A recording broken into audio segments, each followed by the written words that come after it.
Brandon Drake, functional nutrition coach and therapeutic chef at heartfulfoods.com. So today's topic is actually the factors that exacerbate or worsen your leaky gut. So one of the first factors is caffeine. So caffeine obviously is in coffee, and a lot of people are like, "Oh my gosh, coffee! Oh no!" But it's for those people that already do have a leaky gut because of coffee's acidity. It basically adversely affects the lining of your stomach and intestines and therefore damages it, creating an even leakier gut, causing more damage. So you definitely want to lay off the caffeine, especially if you have pathogenic intestinal hyperpermeability. And also, too, one thing that a lot of people aren't aware of is actually mold. Mold is growing everywhere, especially in people's home. I've actually had a client was where there was mold growing in his house, and he was unaware of why his symptoms were getting worse and worse. And the reason we finally figured it out, the reason why is because there was mold growing in his home. And basically, mold releases mycotoxins and they get into the air. And eventually, you breathe that in, and also, too, it gets into your bloodstream. And when those mycotoxins get into your bloodstream, your immune system sees these mycotoxins as um, foreign invaders. And so, therefore, it starts attacking it. And when it attacks that foreign invader, it initiates or creates inflammation. And when there's inflammation, you start manifesting different symptoms according to whatever your genetic predisposition is. So, that's just another way of how having these unwanted mycotoxins can get into your bloodstream, causing an immune reaction, especially if you have a leaky gut. Also, to people that have intestinal permeability, hyperpermeability, basically they aren't able to digest raw vegetables very well. The reason is because people that have a compromised gut, they do not produce as many enzymes compared to people who have a healthy gut because they don't have enough enzymes. Those enzymes are basically responsible for breaking down food. And so when you eat raw vegetables, it requires more enzymes to break down those vegetables so that you could absorb those nutrients properly. So when you have a leaky gut, you're not producing as many enzymes. So if you can't produce as many enzymes to break down the food, it results in bloating, gas, and indigestion and discomfort in your abdominal area when you lack those enzymes due to leaky gut. So it's definitely best to stay away from raw vegetables and to essentially make sure you cook your vegetables, saute, bake, whatever process you want in terms of cooking your vegetables. Also, to those people that already have a compromised intestinal lining, otherwise known as a leaky gut, if they don't do an elimination diet, they will continually worsen their symptoms. The reason why is because you need to implement a elimination diet because you need to get rid temporarily of a lot of the common inflammatory foods that worsen your symptoms because you do have a leaky gut.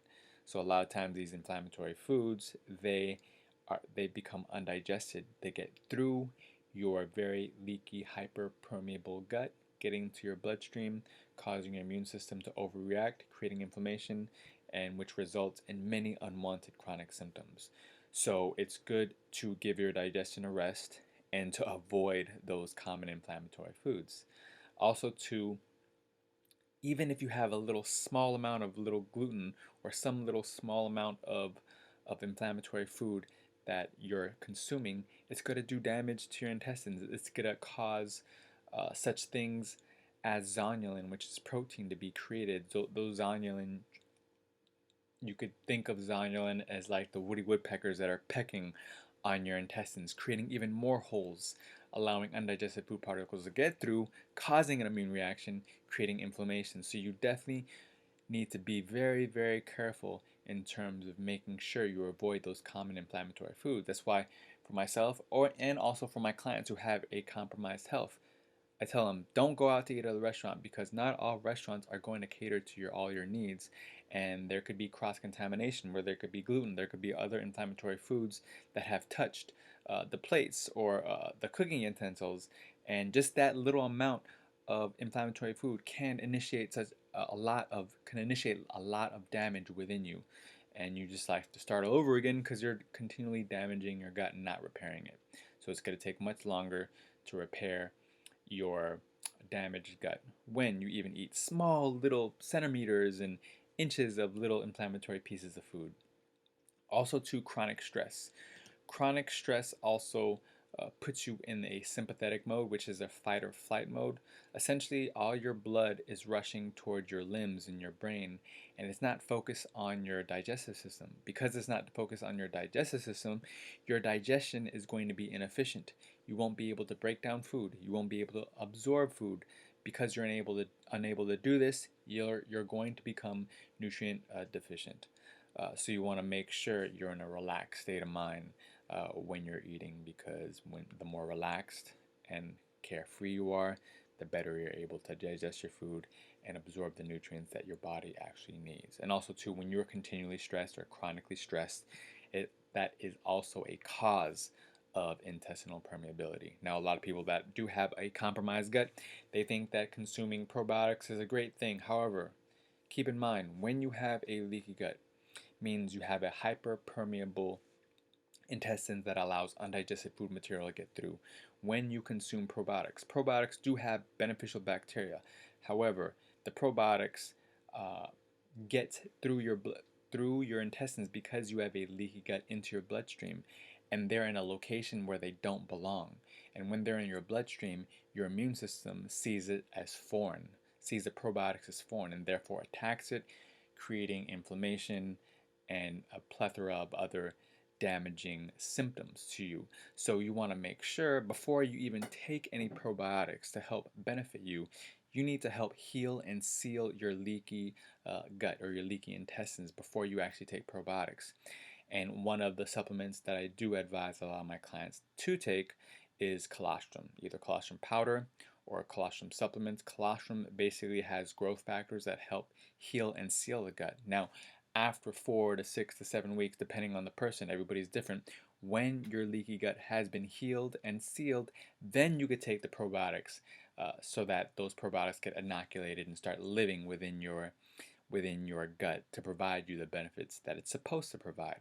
Because when you do have a leaky gut, you should not take probiotics because those bacteria get into your bloodstream, causing your immune system to attack it. So you need to hold off on the probiotics until you have healed and sealed your leaky gut. So those are just a few of the different lifestyle factors and nutrients that you should avoid in order to create a healing environment for your gut and not have it exacerbate your intestines and your leaky gut and have to exacerbate those existing symptoms. So you want to make sure that you're very diligent in avoiding those different components that I talked about. So I hope this has helped. If you have any questions, whether it's about any of the foods that I mentioned or any of the supplements that I mentioned, like colostrum, feel free to go to my website, heartfulfoods.com, and go to my contact form and ask me whatever questions, because I want people to ask me as many questions as possible because I want to provide them the answers, and it basically gives me ideas on what new blog articles I could write up or what new videos that I could continually provide to the people to give them what they want. So again, my name is Brandon Drake, functional nutrition coach and therapeutic chef at heartfulfoods.com. You guys have a good day. Peace.